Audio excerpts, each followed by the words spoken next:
A number of you asked about divorce and sealings and what happens if we've been to the temple and what happens if someone isn't true to their temple covenants and what does that mean for our marriage, what does it mean for our children. This is kind of a complicated subject and I'm going to be brief. But here's a principle I want you to remember. If you are faithful, personally, no one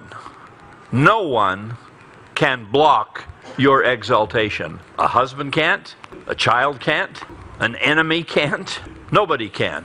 One of the great blessings of the gospel is we are assured through our agency our own exaltation if we are faithful. Inherent in those questions are the idea that, well, if my husband isn't faithful, has he stopped my salvation? Has he stopped my exaltation? He cannot do that.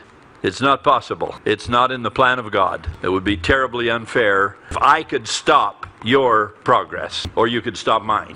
Okay, so if that's the basic principle, then let's talk about the details. One of the questions was, my husband, we were divorced, and he passed away. We were sealed, and so I'm still sealed.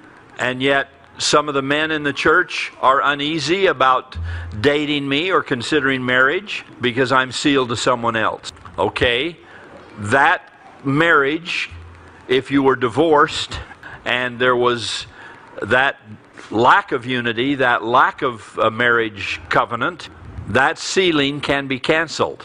All of this is done by the First Presidency of the Church. They alone handle cancellation of sealings. But that would be understandable where there was already a divorce. But let's say now, I'll add to the question, what if there wasn't a divorce?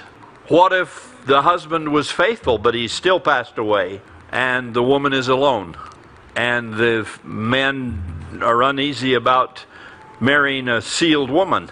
I would encourage those men and that woman to marry, and to not worry about the sealing, because we even have a policy in the church that when everyone is deceased, when everyone's dead, the first husband, the second husband, and the wife in between, when they're all deceased, she can be sealed to the second husband also. And you say, well, who's she going to be with in eternity? I don't have the slightest idea. But God does. Same kind of question you could ask. I'm a wife, I'm faithful, I keep my covenants, but my husband doesn't. Well, what happens to him? I don't know. But he probably is not going to be sealed to her if she's faithful and he's not. And so you can ask the same question. To whom is she going to be sealed? And I do not have the slightest idea.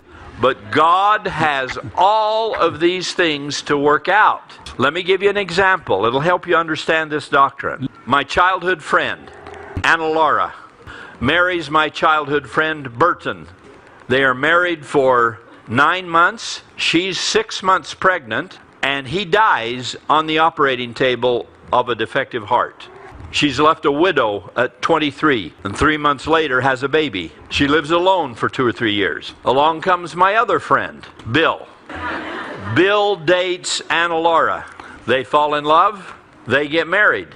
But Anna Laura is sealed to Burton, and she doesn't want to break the sealing. She doesn't want a cancellation. He was faithful.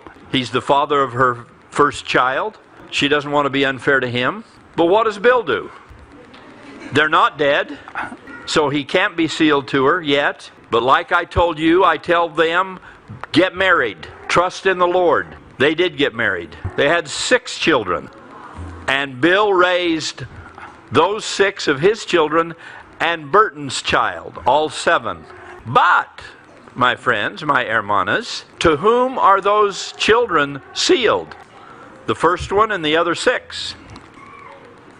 They are all sealed to Burton, because that's where the sealing exists.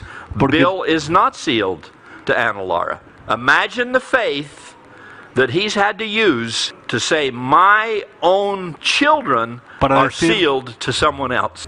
Well, you know what you do in a case like that? You do what obviously you would do, what you should do. You trust in God's goodness. When there are questions, to which we do not know the answer, then you trust in what you do know. And what you do know is that God is good and fair and just and merciful. He is not going to deny those children with their father or that father with his own children. How he works it out, it doesn't matter. It's not your problem. God will figure it out. Look, he has to bring the flowers up every spring.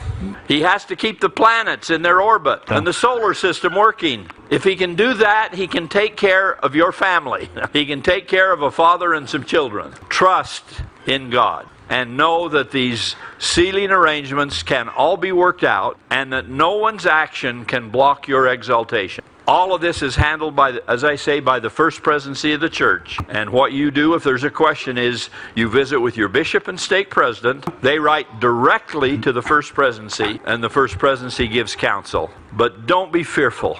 Don't be afraid something's going to be wrong. Don't be afraid that you're going to be tricked or fooled or disappointed. There's an answer to all of these unusual arrangements with a sealing or a divorce or a death.